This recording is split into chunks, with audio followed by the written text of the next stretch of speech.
أعوذ بالله من الشيطان الرجيم بسم الله الرحمن الرحيم الحمد لله رب العالمين اللهم صل على سيدنا محمد وعلى آل محمد وبارك وسلم السلام عليكم ورحمة الله.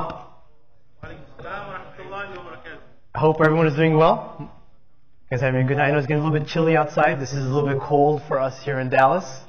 For the guys from the East Coast, like Mufti Nouman, this is probably springtime for you guys.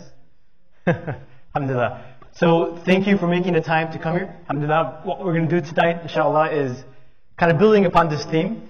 Make this an opportunity for all of us, inshallah, adults and kids, to take something back from tonight's lecture and apply it within your home, inshallah. So, one of the amazing things about family night, it's an opportunity for us to come together with our kids and our families and our spouses, bring them to the masjid, and build this memory, right? That, hey, look, here we are as a family, coming together, meeting new people, having dinner, and coming to the house of Allah. Right? Because we want to build those memories. And if I ask all of you guys here to, close your eyes and think about some of the most fondest memories you have in life, some of the strongest memories you have, they often have to do with your family, right? Maybe the first time, your father taught you how to ride a bicycle. Maybe when you and your mom went for a hike that you won't forget. Maybe it was a family trip, a vacation you guys took together. So a lot of our, most strongest memories we have, they have to do with our families. And these memories, they collectively come together and they create a source of happiness for us. A source of joy, right? And this happiness, this journey of happiness, is what Allah talks about in the Quran. If you look at Surah Furqan, in a verse in Surah Furqan, a lot of us hear, it's a dua, Allah says, رَبَّنَا هَبْ لَنَا مِنْ أَزْوَاجِنَا وَذُرِّيَّاتِنَا قُرَّةَ أَعْيُنٍ. Right? Oh Allah, from your spouses, from your families, from your spouses and children, give us a coolness to your eyes. A comfort to our eyes. I'm sure a lot of us have heard this verse before, right? And it's amazing when you study this term, قُرَّةَ أَعْيُنٍ, coolness to your eyes. The Arabs, when they were traveling, in the middle of the desert, and they got stuck in a sandstorm, and they couldn't see where they were going, right? So imagine you're traveling in the sandstorm, the sand and the wind is hitting your eyes, you have no idea where you're going. You're keeping your eyes closed. And only your camel is able to guide you. And finally, you get out of this storm, right? You take refuge in a cave or some type of shelter. And then the Arabs would say, Allah has granted us a coolness to our eyes. A comfort to our eyes. So this concept of a comfort or a coolness to your eyes is something that happens, you work hard. All of us, right? We had a long day at work. We got into a disagreement with our boss. Maybe you go to school, you have peer pressure, you're getting bullied, whatever it is. You get home, you open that door for your house, and that home should be a coolness to your eyes. Should be a source of rahmah. Should be a source of mawaddah, a source of sakinah, a source of tranquility. That's what the purpose of the home is in Islam. Right? We want to build those type of houses. But the reality is, often in our homes, the opposite happens, right? As you guys know, I'm a counselor, so a lot of times when families come to me, they come to me with a lot of very severe issues. I'm not getting along with my kids. Me and my spouse aren't on the same page, right? And our houses, they're not houses of sakina anymore. They're houses of conflict. They're houses where issues are taking place. So it's important for us as Muslims and as believers and as individuals who are striving to be better, right? Striving to have a better relationship with Allah, striving to be better Muslims, striving to be better fathers and mothers, that we try to build our houses to have this sakina, to have this coolness. When we go home, we realize after this hard work, yes, these are my kids, this is my spouse. This is where I could go to have someone have my back, right? So we want to reestablish that. And this is a topic I'm really, really passionate about. This is something I love to talk about. Because not only do I firsthand see these problems, but I think this is something we all could do. Sometimes when you study the life of the Prophet ﷺ or his companions, you read the Quran, there's certain things that you kind of have a hard time to implement, right? Maybe all of us can't wake up and pray tahajjud at night, right? Maybe all of us, some of us might have a hard time fasting on Mondays and Thursdays.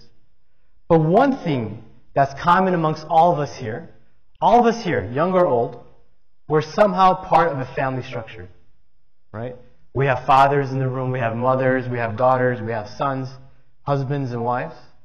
So all of us, somehow in some way, are part of a family structure.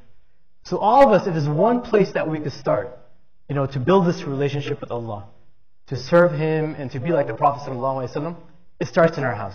So what I want to do tonight, I want to give us some tips of how we can make our houses this source of mawaddah and coolness.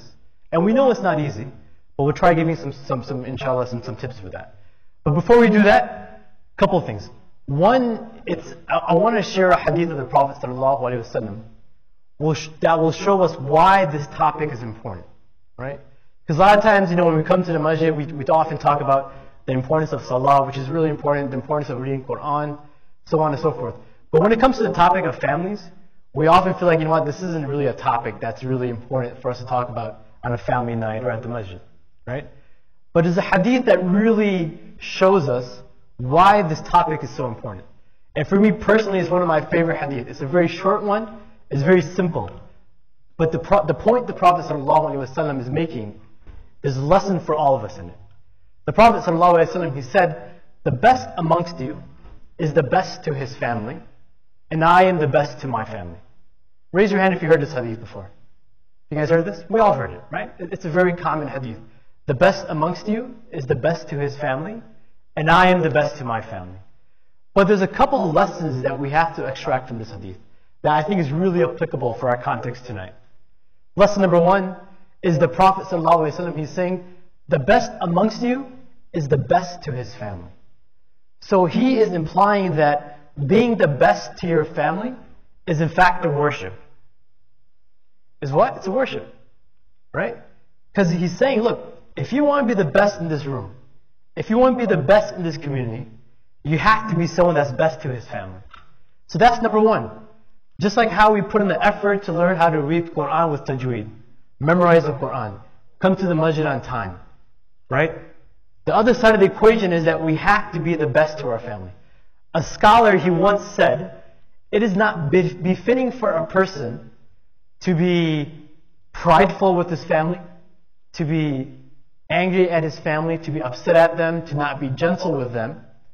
But when it comes to people that he doesn't even know, right? When you go to work, when you go to school, you're the nicest person around, right? You get into a big argument with your coworker, with your manager, right? We don't talk back. Why not? Because we know there's a paycheck involved, right? We don't want to lose that source of income that we have. But at home, when someone talks back to us, what do? We forget what the Prophet ﷺ taught us. So we can't have this double standard.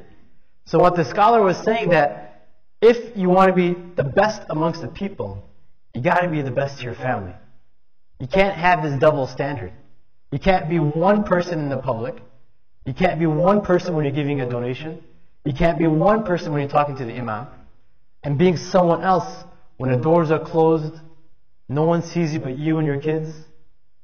You got to be that consistent person. You got to have more gentleness, right?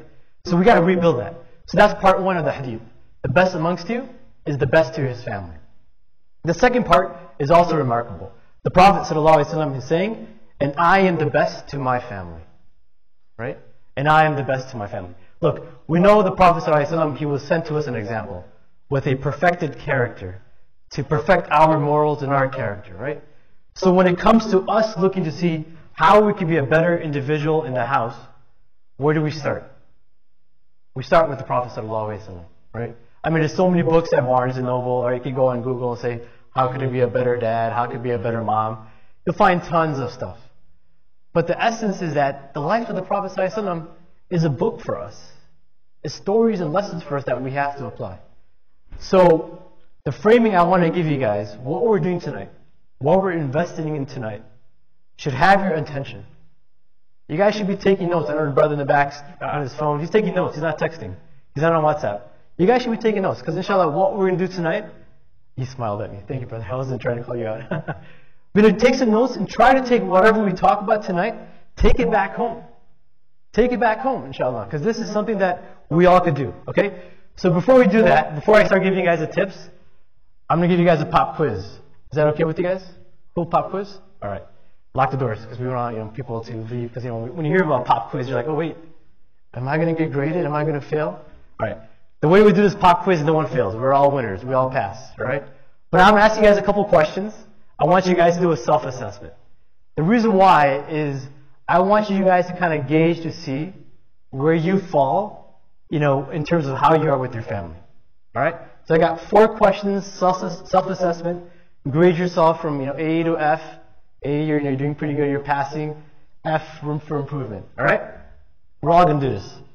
All right, let me open up my pop quiz here. So, question number 1. Do you let your kids make some decisions at home, or do you control every aspect of their life? Okay? Look, there's this term, it's called helicopter parenting. Anyone hear of this helicopter parenting? This term? No? It's a style of parenting. I call it desi parenting, right? Because whenever the kid does something wrong, or whenever the kid's in trouble, what do you do? Oh, beta, are you okay? You're always there. It's a funny story. I teach a class, and one of my students, he came and he said, I could tell he was having a really, really bad day. He wasn't himself. His face was kind of down and stuff. I'm like, what's going on? He's like, I got into this big argument with my mom today. I'm like, what happened? He's like, I came down for breakfast and I wasn't wearing an undershirt. We call it a banyan, right? I wasn't wearing an undershirt. And my mom asked me, he's like, where's your banyan? Where's your undershirt? And I'm like, Mom, it's Dallas. It's 95 degrees outside. I decided today not to wear a banyan. And the mom looked at him with a really serious face, and she said, since when are you old enough to decide not to wear a banyan? And this kid is like, Brother Mewu, I'm 18 years old. I'm going to college next year. And I can't even decide when to wear a banyan or not, right? So look, it's good, we're parents, right? We care about our kids. We want our kids to be the best. But if we're making every single decision for them, we're not really training them how to make decisions on their own, right? We're not really training them to do, what's the consequences of making a bad decision? How do I overcome that? Because one day those same kids are going to be in college. They're going to be in high school. And mom and dad aren't going to be around. And they're going to have to make a decision. So it's better if we teach them how to make decisions now before it's too late, right? That was question number 1. Question number 2.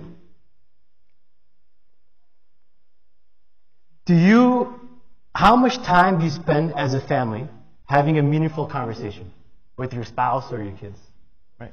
How much time do you spend? And we'll talk about this, inshallah, as the night goes on. You guys spend 5 minutes. You got to be honest, because your kids are around too. And dad's like, I spend 3 hours a day. The kid's like, no, you don't, right? So how much time do you spend with your kids or your wife having a meaningful conversation? Okay?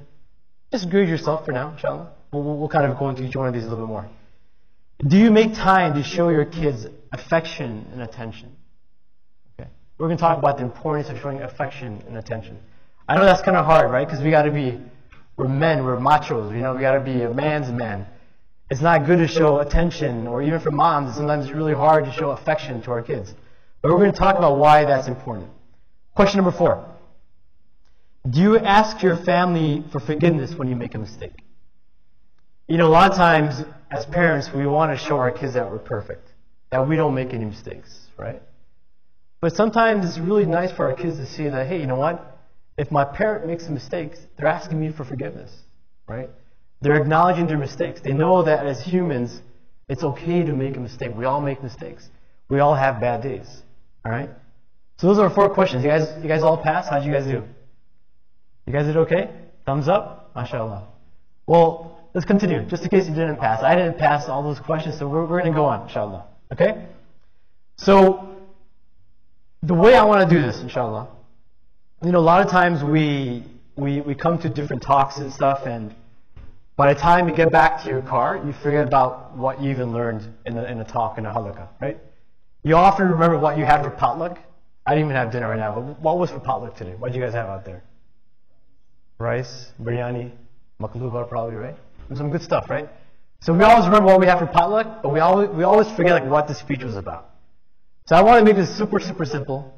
for you guys to at least take back something from tonight, inshallah. Okay? So the way we're going to do this is, I'm going to have two acronyms I want to give. I'm going to give an acronym for the adults here, right? And I'm giving an acronym for the kids, right? And some of us might fall into both categories, which is totally fine.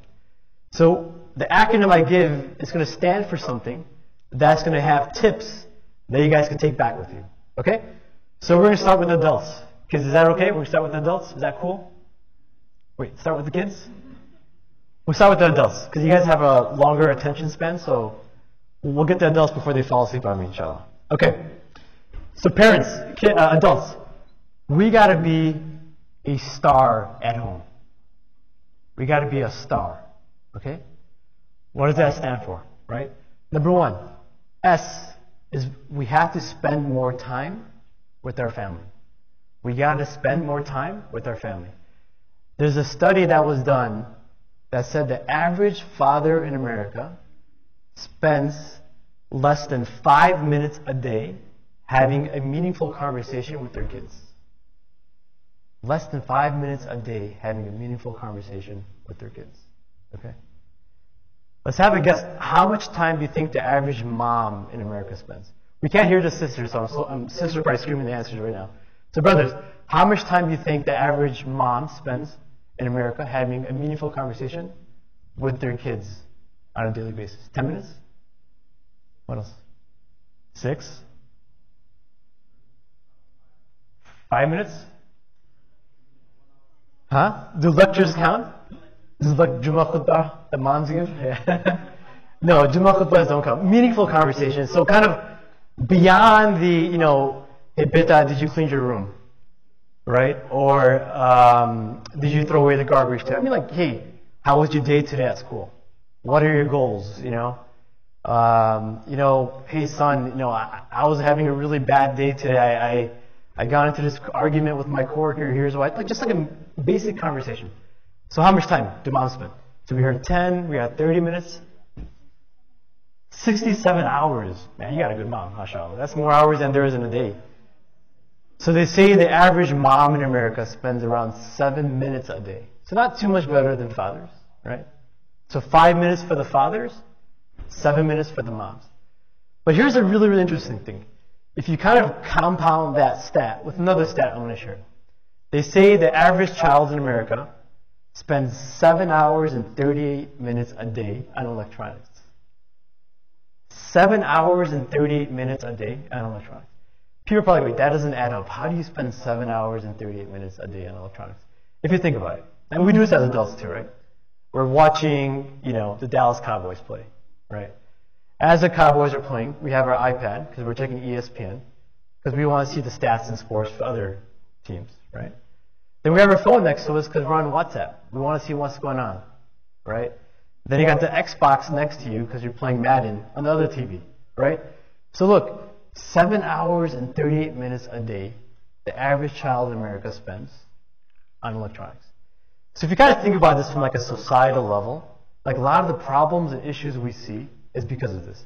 So father is spending how much time? 5 minutes. Mom spending 7 minutes. The rest of the time the child is on electronics, right? So the S in star was what? Spend more time as a family. And by the way, all these stats I'm sharing for adults. If you guys don't have any kids, this actually applies for your spouse too. Okay? Like this whole acronym of STAR, it applies for your spouse too. So you got to spend more time with your spouse. They say that the average family, average couple, when they first get married or when they first get engaged, they spend 15 hours a week having a meaningful conversation. Oh, your eyes are so beautiful. Oh, your food is so good. You're making up compliments as you go, right? That number, over time, goes down to how many minutes? What do you guys think? Yeah, how many minutes? Yeah, it goes to minutes, a week. 7 minutes. 15 minutes a week. So it goes from 15 hours, look, a lot of times, life catches up with you, right? I mean, you're busy. They say 80% of families in America have dual incomes. So both the husband and the wife is working. You send a text message, hey, honey, what's for dinner tonight? Well, I don't know. I thought you were picking it up, right? I mean, our conversations have become so, limited, right? So it goes from 15 hours of conversation when the marriage first comes together. And if you think back to your marriage when you first get married, I mean, these are real stats. I mean, like when you first get married, like you're in the honeymoon phase, right? But over time, it's like, okay, once for lunch, once for dinner, let's go to sleep, rinse and repeat, right? So it goes down to 15 minutes a week. So you gotta spend more time. So that's the S and the star. T. Family time is teamwork. Alright? So spend more time, apply teamwork. The T in star is for teamwork. Look, the Prophet ﷺ, as we know, when his wife Aisha, when she was asked, how was the Prophet at home? Right? She says, he was someone that would spend his time with his family. He would take care of his own chores. He would patch his own shoes. He would pick his, the garbage and help with the dishes. He was like any one of us, she said. And when the adhan came, it was time to pray, what would he do? He would go pray. So we gotta spend that time, but we have to understand that teamwork is a big part of making a family work. Teamwork is the part of the family that says, this isn't just your problem. This isn't just your responsibility. This is our responsibility. This is a collective responsibility. And a lot of times we struggle with that, right? Because we say, you know what? Taking care of the kids, that's mom's job. Paying the bills, that's dad's job, right? And we become so into the different roles that we have, we forget that it takes teamwork for us to have a family, right? So the T in star is you gotta have teamwork, okay? The A in star is you have to show your family affection and attention. What was that? Affection and attention. A Bedouin, he once came to the Prophet ﷺ, and he saw the Prophet ﷺ kissing his grandkids. And he said to him, I have 10 children, and I've never kissed any one of them. And he said it in a way that, he's like a man's man. He's macho. Like we don't kiss people. Like we don't kiss our kids. Because when you do that, you're showing a sign of weakness. The Prophet ﷺ, he said, the one who does not show mercy will not be shown mercy. The one who does not show mercy will not be shown mercy. Look, sometimes our kids come to us and they give like this extra slobby kisses where like all their spit is on your cheek. You're like, oh, gross, right? But to the kid, that means everything, right? Maybe they come, like they made this little drawing and they're so proud of it. They come and they try to show it to you, but you're busy. Maybe you're like in the middle of something. You say, oh, bet I'll look at it in 5 minutes. 5 minutes becomes 10 minutes. 10 minutes becomes 2 hours. You never get around to that time. So showing affection to your kids is essential. And we got to show affection to our spouses too. There's nothing haram with showing affection to your spouses. I mean, we often forget that. The only affection we show our spouses is like, when they cook and the food is good. Like, oh, the aroma from your parathas is so good, it reminds me of my mom. Right? Or your makluba was so good, it took away the stress from my shoulders. We make everything about food in our cultures, right? But just one day surprise your wife, bring home some flowers. Stop by at Market Street. Market Street, by the way, has some great flower selection. You go there, pick up some flowers, take them home. Show some affection, right? This is a big part. The Prophet ﷺ, it's amazing to see small examples. One time, his wife Aisha was drinking from a bowl or a cup, right? And look at the Prophet ﷺ, look how he thought. He took that cup, took that glass, and he just found the spot where the lips of his wife touched that glass, and he drank from it. He drank from it. This meant so much to her. Here we are, hearing this list. Sometimes we hear these stories about romance and so much, watch these movies and wow, Hunger Games, that was crazy, right? But our Prophet sallallahu alaihi wasallam, his examples are so amazing. One time he was traveling with his companions. And it was him and his companions and Aisha. May Allah be pleased with her. So the Prophet ﷺ, he looked at his companions and he asked for some privacy for him and his wife. So the companions, they went ahead. They were in the middle of a field. And the Prophet ﷺ, he looked at Aisha and he says, let's race. Let's do what? Let's race. So imagine this scene unfolding. You're traveling. It's just him and his wife Aisha. And they race down this field. Right? And guess who wins the race the first time around? Who won the race? Who won the race? The wife. Thank you. Yeah, Aisha, she won the race, right? And the scene unfolds later on, a few years later, exact same scene unfolds. And they're traveling with the companions, and the Prophet ﷺ looks at his companions and says, give us some distance, give us some privacy. It's just him and Aisha, and he says, let's race. They race down this field. And the Prophet ﷺ looks at Aisha and says, this victory was for the previous defeat, right? And then Aisha, may Allah be pleased with her, she says, the only reason I lost this race is because I was a little bit heavier now. Time went on, I put on some weight. I wasn't as fast as I used to be. So you can see the Prophet ﷺ and his wife Aisha had this amazing relationship. They were able to joke around and say, hey look, we're making time for each other. These are stories that should bring tears to our eyes. Like these are stories that really show who was the Prophet ﷺ in his house. Right? So when we talk about affection isn't about buying that big Lexus during Christmas and putting a little bow on top of it and saying, here's your car for you. Right? Who does that, by the way? I don't think anyone does that. But that's not affection. Affection is the day-to-day things we could do to show someone that they're actually valued in your life. That's affection. That's attention. It's not going out and buying that really nice diamond ring after you're really, really messed up. Right? That's asking for forgiveness. But affection, attention, it's on a daily basis. Right? And that's what the Prophet ﷺ was amazing at. Alright? So what was the S for? Spend more time. What's the T for? Teamwork. What's the A for? Affection. Good. Alhamdulillah. You guys are listening. MashaAllah. The R is for role model. You got to be a role model for your family. Funny story about me. In high school, I went to a public school, I went to a Catholic school, I went to an Islamic school. All in 4 years, I went to 3 different schools. Don't ask me why. It happened. So a lot of times people will come to me and ask me, Brother Mahbub, what's the best school out there for me? I really want my kids to be really, really good Muslims. What do I do? Which school? Do I send them to madrasa? Do I send them to a Hifz program? How do I make sure they have the right role models around them? I tell them, look, you are the first role model for your kids. Hands down. You are the first role model. Because you are the ones they see when they wake up. You are the ones they see how, if you made a mistake, how you overcome that mistake. You are the one they see to see if you're honest, if you're getting angry, if you're cooling down quickly. You become that role model for your kids. A lot of times kids will come and tell me, hey look, my parents tell me not to lie. My parents tell me not to watch this movie. But guess what? My parents are doing it. I know my parents are doing it because, when their friends come over, they're having this and this conversation. Or my parents tell me I shouldn't backbite. But now we're having a social gathering at our house and backbiting is okay.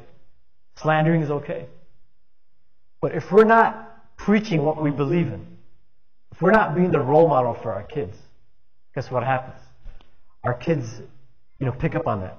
Did you guys ever go to a party and your kid does or says something that you do and you're like, oh my gosh, that's me. They picked that up for me, right? Our kids become a reflection of us, hands down. Honestly, a lot of times when people come to me for counseling, and if it's just the kids, I could tell how that family interacts. I could tell how the parents are just by interacting with the kids. Because the kids almost become a reflection of who the parents are, right? And I'm going to end with a story that really brings this to life, by the way. So R is what? Role model, right? So for the adults here, the acronym was what? Was STAR. So number 1, spend more time. Teamwork at home. Affection. And be a role model. That's what we got to do as adults. Cool? You guys got that? Alright. So now I'm going to give an acronym for the kids. Kids, you guys are ready? And by the way, some of us might fall into both categories. I think my parents are here, so I'm an adult, but I'm also a kid, right? So try taking some of this for yourself as well, inshallah. Okay? So for kids, you guys ready? You guys gotta aim to be better kids. Aim to be better kids. So what does AIM stand for? Number 1, A, you gotta accept your parents for who they are. Okay? You got it? Is that a yes? Yes, sir? Alright, cool. You gotta accept who your parents are. Look, I know some of our parents are probably from a different country, different culture, different planet, whatever you want to call it, right? They probably have an accent that's different from ours. Maybe they don't understand what you guys are going through. But they're your parents. They love you. They love you more than anyone else will love you. When they discipline you because they want the best for you. When they teach you because they want the best for you. If they get upset at you, hopefully not too upset, but when they get upset at you, it's because they love you. So you gotta accept your parents for who they are. You got it? That's A and aim. Aiming to be better? Kids, right? You gotta invite your parents in. You gotta invite them into your life. Especially for teenagers, which I know there's probably not too many teenagers here today. But look, a lot of times we put up these obstacles. And I know we want to be independent. We want to be our own person. But your parents care about who you are. And this is especially important as the older we get, the older our parents get, we got to make sure that we're keeping them involved. We're inviting them into our lives. We're sharing stuff with them. We're inviting them over for ice cream or dinner, whatever it is. It got to be a home where we're inviting each other, right? So kids, what was A for? Accept your parents. What's I for? Invite them in. And then M is for making memories. You got to make memories with your family. And this applies to both us as adults and also our kids. Look, when you start making memories with your family, you're living that verse I talked about. A coolness to your eyes, right? We said that's a journey, right? We all have good days, we all have bad days, right? But the more you could have memories that are positive memories, that are memories you hold on to, when things go bad, when you have disagreements, when you have arguments, when there's no more positive memories in your account, in your love account with the other person, the more you're able to overcome those disagreements, right? If you're always just having a battle and disagreements and arguments, your love account, what happens to it? It becomes bankrupt. You're running on empty. The more memories you could build, the more you have. So if something negative happens, that's okay. Because there's more love in there than there is bad memories. So you got to make memories, okay? So parents and adults, we have to be what? We have to be a star at home. And kids, we're gonna aim to be better kids. All right? Inshallah, that's hopefully easy enough for you guys to remember. I want to share a story from the life of the Prophet ﷺ that brings this to life. How are we doing on time? 8:22. We're good, right? Okay. And if you guys have any questions, inshallah, I'll take some questions too. So there's a story. It's related in Sahih Bukhari, Sahih Muslim, and it's said whenever the Prophet ﷺ was visited by his daughter Fatima, may Allah be pleased with her, the Prophet ﷺ, he would get up from his seat. He would say Assalamu alaikum to her. He would kiss her, and then he would give her his own seat. SubhanAllah. Isn't that amazing? I mean, when I first read this hadith, tears in your eyes. Because this really shows you the type of the person the Prophet ﷺ was behind closed doors. You know, we said the best amongst you is the best to his family, and I am the best to my family. The I am to my best of the family is coming to life here. We're seeing the Prophet ﷺ in action, right? There's no one else in that room. It's just him and his daughter. He's not doing this to show off. He's not just doing this to show other people, look, I'm nice with my family. He's doing this because he cares about his daughter. He's doing this because he has an affection. He's spending time with her. He understands his teamwork, right? So he gets up, he says Assalamu alaikum to her, he kisses her, and he gives her his own seat. That is amazing. There's no Jummah khutbah about, I'm older than you, you should say salam to me first, right? We all have those uncles, right? If you don't say salam to them first, you get in trouble, right? This is a genuine relationship between a father and a daughter. And the story continues. It says, whenever the Prophet ﷺ would see Fatima, guess what she does? She would stand up. She would say Assalamu alaikum to the Prophet ﷺ. She would take him by his hand. She would kiss him, and she would give him her own seat. SubhanAllah. She was role modeling, right, what the Prophet ﷺ did. So we talked about star. What was the R in star? You got to be that role model, right? A lot of times when we want to teach our family members something, what do? we seriously go into Jummah khutbah mode. Like we go, we bring out like our best dough, we put on musk, and we say, you shouldn't be doing this. Like we start lecturing over and over and over again, right? But if we embrace what we want to teach, and we role model that, our kids will pick it up, inshallah. Look, so I'll end with this, inshallah, and we'll take some questions after that. So just like stars, right? Just like a star in the sky, some nights those stars are really, really bright. You visibly see them, it's a clear night, and the star is shining bright and bright. But there's some nights the clouds are out. The sky is, it's not bright. You can't see that star. It's not as bright as it is in other nights. And that's how life is. So when I tell you guys got to be a star, you have to realize there's good days and there's bad days. There's days where you could be that star. There's some nights where you might not be as bright being that star. But that's okay. That's the journey of life. That's the journey of who we are. So there's one day maybe you can only spend 5 minutes having a conversation with your kids. But the next day you try to make up for that. Right? One day you forget to show affection. You have an argument. That's okay. That's part of human nature. But you ask for forgiveness. You make it up. You show affection. One day you're having a really, really bad day. You say something you don't mean to say. You know what? That's human nature. That's what we do. That's how Allah's testing us. You make up for it. You ask for forgiveness. So just like the stars in the sky, you have to realize you can't be bright every single night. But the nights you shine, you gotta shine. Because our kids need us and our family need us. And like the Prophet ﷺ said, the best amongst you is the best of his family. And this is something, inshallah, I hope all of us could do, inshallah. So I'm going to pause. I know we have a few minutes before Isha. How much time we got before Isha? We got 15 minutes. Some of you guys probably got to make wudu and so on. Any questions? And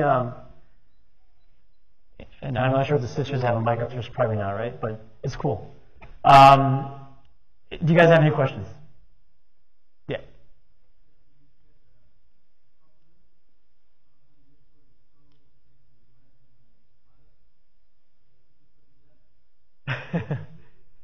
Yeah. Often when you compliment your wife and you say, it reminds you of your mother, the brother is saying it's a recipe for disaster. That was a sarcastic joke. Yes, you're right.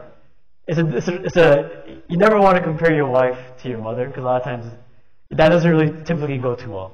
So yes, it's often a recipe for disaster. Good reminder. Thank you. That wasn't a question. That was a good additional comment. Any other questions? Yes.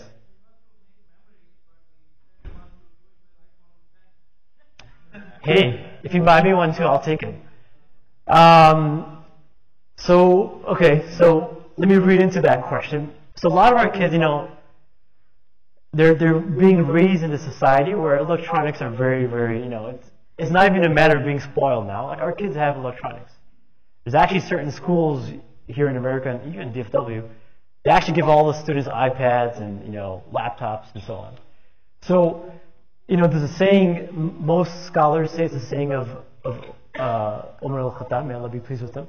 He said, do not raise your kids the way you are raised because they're for another generation, for another time. And there's a wisdom in that. So a lot of our kids, yes, they spend a lot of time on electronics. So for you to build memories with your kids, if it means, maybe playing the same video game your kids play. You have no idea about that video game, how it works, but that's totally fine. Maybe just sit down with them and play those video games, right? If they like electronics, that's a decision each family has to make on their own. Like, people always come to me and ask, when should I give my kids a phone? When should I get them? It's you know your kids the best. You know their limits. You know if it's a responsibility that they could really carry on, and you make that decision from there. But wherever you can build memories, there's always an opportunity, inshallah. I mean, if it's too much electronics time, that could get really, really bad. Try getting out, try playing sports with them, take them for a hike, go for a bike ride, go swimming with them, read a book with them. There's so many things you can do. Come to family night with them. There's so many ways you can build memories, inshallah. Any other questions? Yeah.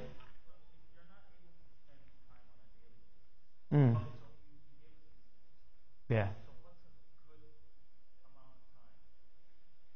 So the question is, if you can't, spend... Two questions. Mm.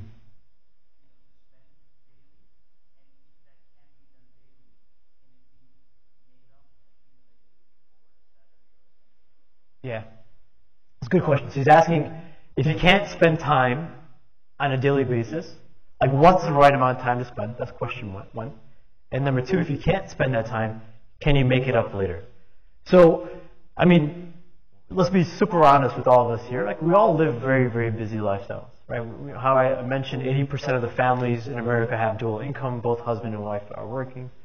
So it is really hard to make time, right? The least we could do is when your kid wants attention from you. Well, we know this, when our kids want attention. You should try giving it to them at that moment. If you can't, you say, look, right now I'm busy, but I'm going to make some time on this day.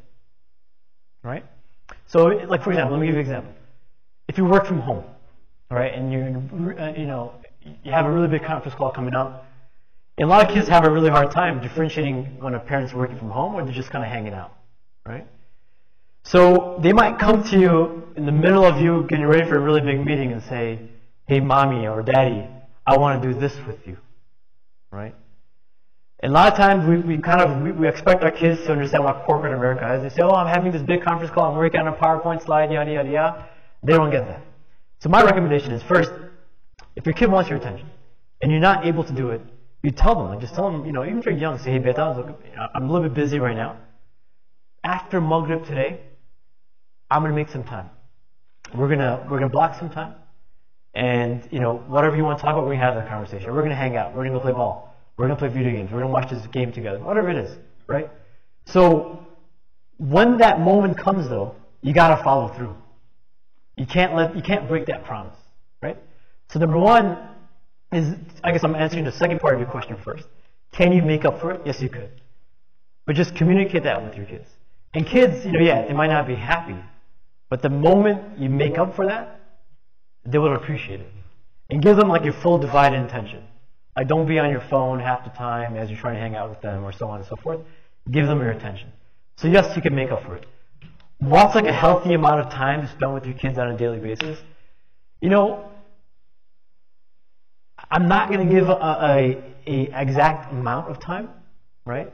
But I would say try to give all of your kids enough time where they feel like they got that connection with you. That connection is not being lost, right? So if it's 5 minutes, is all you can do. I mean, some families here work really, really hard. I know a lot of fathers who drive Uber and this and that. I mean, they work crazy hours. But whatever time you have with your kids, maximize it. Like let them know like you care about them. Like give them your attention. Like don't make that into a lecture mode. Make it about, like think back to how you are when you were a kid and what you wanted from your mom or your dad. Right? So make that moment about them. Does that make sense? Does that kind of answer it, right? So I don't give an exact amount of time, but try to do it. And, I know this is also really, really hard, but try to give each child some like individual time. It doesn't have to be every single day, but try developing like an individual relationship with each child. Because a lot of times, when we all go out as a family, each child is kind of competing for their attention from their parents, right? But try to make some time where it's individual time. And even with your spouse, because one thing that's very interesting is when we have kids, our kids take up so much time.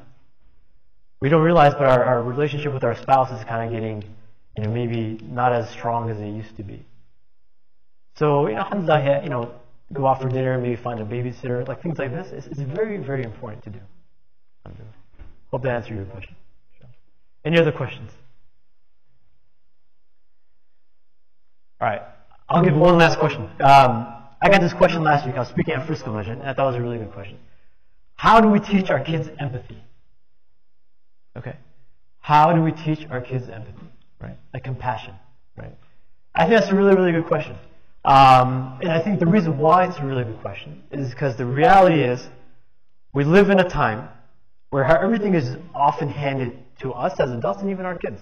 Right? Living here in the middle of Allen, Texas. Right? One of the best places to live in the U.S. We got nice houses. We have nice cars. Brand new Steph Currys when they come out. Right? And when we tell our kids, hey, back home when I was growing up, I had 2 chappals, one for me and one for my brother, because my parents couldn't afford more than one shoe. Like that doesn't really resonate with them, right? It doesn't really connect with them because they're getting everything that they, whatever they want. So when you try to teach values to your kids, it's one thing saying it.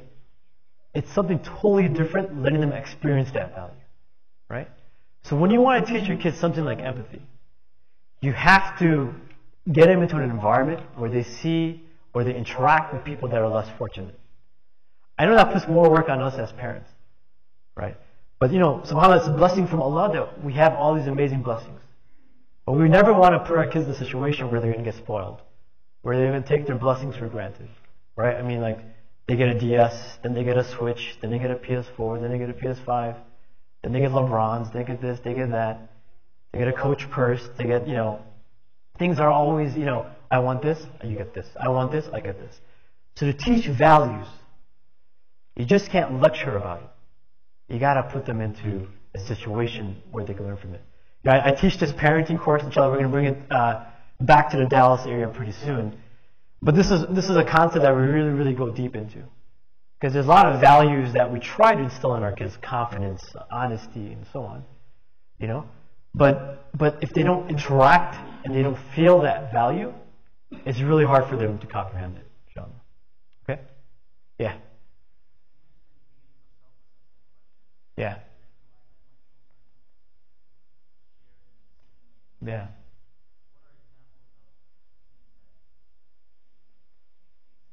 Okay, good. Yeah, good question. You got a lot of good questions. All right. So the question was, in the beginning of the lecture in the self-assessment, I said, do we make all the decisions for our kids, or do we let them make some of the decisions on their own, right? So the question was like, how do you do that? Like, how do you let some of your kids make decisions? For different age groups, there are different decisions you can help them make, right? Even for younger kids, you can actually empower them with responsibilities, or you let them make decisions, right? So for example, maybe on certain days of the week, you let them make their own lunch. You kind of give them some choices. Where you say, okay, look, you can pick between these 3 foods, or you can pick between these outfits. Like I'm talking about like preschool, young, like to kind of teach them, like, look, you got to learn to be able to make your decisions. Yeah, mom and dad will kind of give you some choices, but the decisions are yours, right? So when your kids are young, like, kind of keep it simple. Like, if your child are like, child is like 4 to 6, 4 to 7, think back and you're like, okay, when I was young, what was within my capacity? What could I do, right? So one thing, I try to work on with my kids is like small things.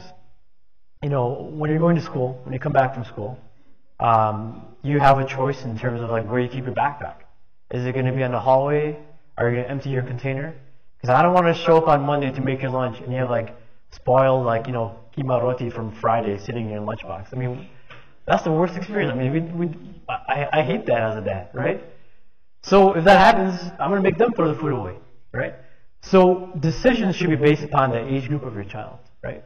The older your kid gets, right? I mean, I know some parents, man, they even dictate what classes their kids should take in high school. Like even like electives, like like between like shop and like mechanics and so on, art, whatever the case is.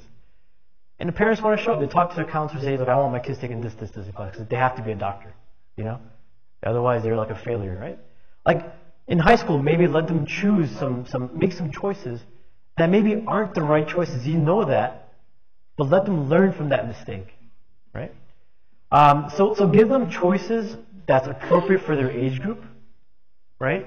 Like even just do some research, think about it, and let them, even if they fail in that choice, that's totally fine. Because you're teaching them it's okay to fail and to make up for that. But make it age appropriate. You have to have the expectation right for that age group. Okay? Any other questions? Yes?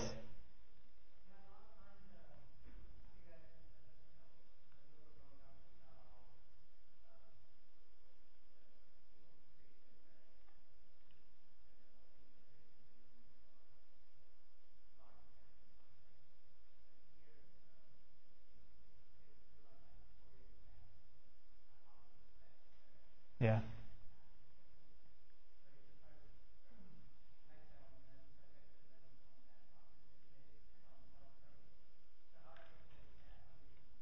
Yeah.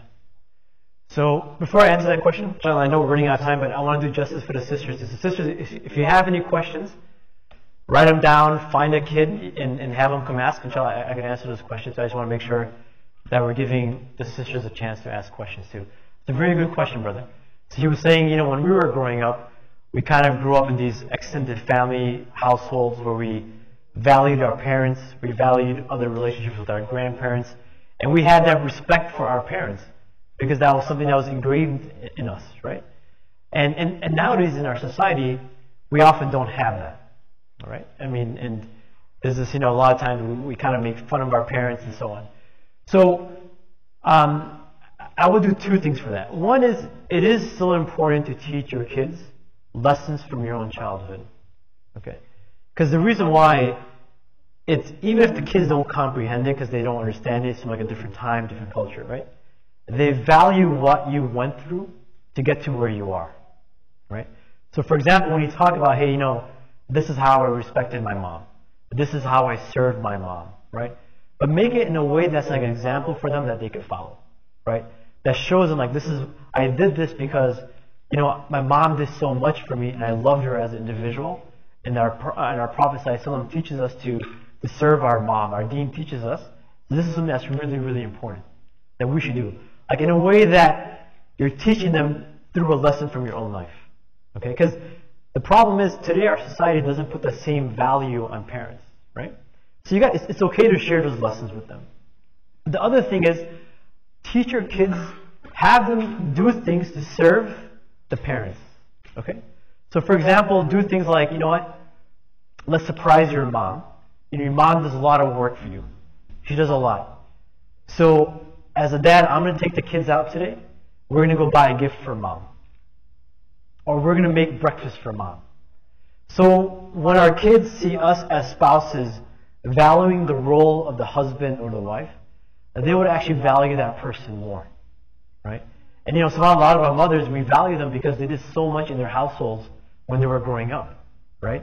So when we bring that to life for our kids and they see that and they appreciate that role, inshallah, hopefully they'll have that respect for that individual as well, right? But when we start to devalue that role, as spouses, our kids pick up on that, okay? Hope that answers your question, inshallah. All right.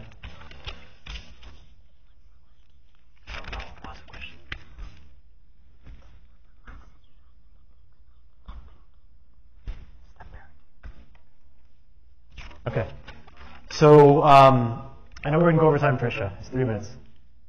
5 minutes? Okay. So I'll try making this fast, inshallah. So my husband says that since my son has recess time at school, he doesn't need to play at home. As I tell him to play with him for a half hour daily, what do you say the recess time enough for a 6-year-old boy? So recess time at school is to get their energy out at school, right? Recess time at home is to build a bond with the father. So a child playing with the father is very, very important. There's a beautiful story of the Prophet ﷺ. He was once carrying his grandsons on his back. One of the companions saw him and he said, "What a beautiful horse." So he was saying, what a beautiful rider. Right? What a beautiful ride. So describing the Prophet ﷺ, he's saying, look, the Prophet is playing with his grandkids, right? And the Prophet ﷺ, he said, the riders are even more beautiful. So referring to his grandkids, right? This shows it's an amazing concept. The Prophet ﷺ, he knew I gotta show this affection. I gotta build this bond with my kids. The Prophet ﷺ would line up the young kids in front of him, and he would have them race to him. Because the Prophet, he's trying to build this relationship with the youth and his kids in his house, right? A beautiful story, for some other time, but when the Prophet ﷺ's son Ibrahim was passing away, the Prophet ﷺ, his eyes were filled with tears, right? And the companion asked, "Ya Rasulullah, tears in your eyes?" And the Prophet ﷺ said, "These tears are tears of mercy. This shows mercy, Our eyes weep and our hearts are sorrow. But we do not say something that displeases Allah, right?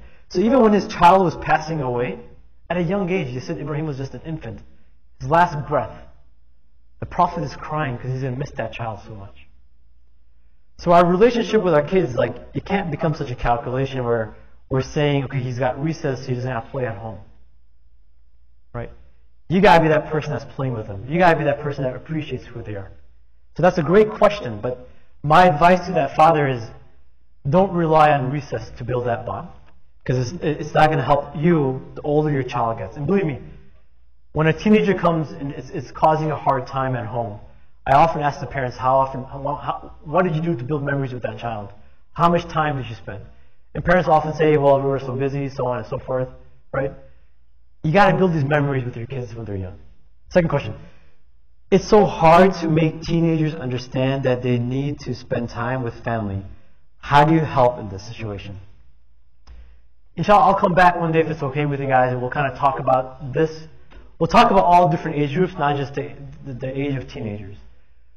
One thing you have to understand is that teenagers, the changes they're going through, psychologically, physically, emotionally, it's a big part of who they are, right? So when they're maybe rebelling against you, when they're shrugging their shoulders, rolling their eyes, right? That's often a sign of them wanting to be independent. Them kind of testing their boundaries and so on, right? So there was a study actually done in America and asked teenagers, do you actually respect your parents? Do you actually, look up to your parents? I don't know the exact number, but like 80% or more teenagers in America said, yeah, we actually respect our parents. We actually love our parents. We actually like spending time with our parents. Maybe they don't show it, right? But that's them testing their boundaries. So you got to be creative. You got to think, what's the way my kids actually want to spend time with me? Like, what do I have to do to build those memories? It's going to be different for each different age group. So the challenge for teenagers is that you got to respect their time. You got to respect their privacy. You got to respect the phase they're going through. But you got to get creative and think, if I'm a teenager, what is my kids like? My kids likes. Like the father mentioned, maybe it's that iPhone. Maybe he wants to play with electronics. Maybe he wants to go watch a Mavs game. Maybe he wants to play some basketball. You got to be creative. You got to do something that the teenager likes, inshallah. But we'll come back and talk about this one, inshallah. The last question was about step parenting. It's a long conversation. Look, if you're a single mom or a single dad, if the other spouse is not there to help in parenting, you got to find someone else that could help, fill that gap. Right? Maybe another member in the community, another friend, a relative. Because yes, it's hard to be a single parent. And if you have someone else that can do that teamwork we talked about, that helps a lot, inshallah. Jazakallah khair for your time. May Allah bless you guys, inshallah, and give us the ability to build rahmah in our homes. Assalamu alaikum wa rahmatullah. Brothers and sisters, I want to thank Brother Mahbub Ali from the Rahmah Institute for this wonderful workshop on parenting. And would it be fair to summarize the entire thing that we should aim for the stars? Right? So inshallah we ask Allah subhanahu wa ta'ala to allow us to aim for the stars. And now I'll pass it over to, okay, so let's see, we're going to flip the coin. Okay, Brother Minhaj will give us on today.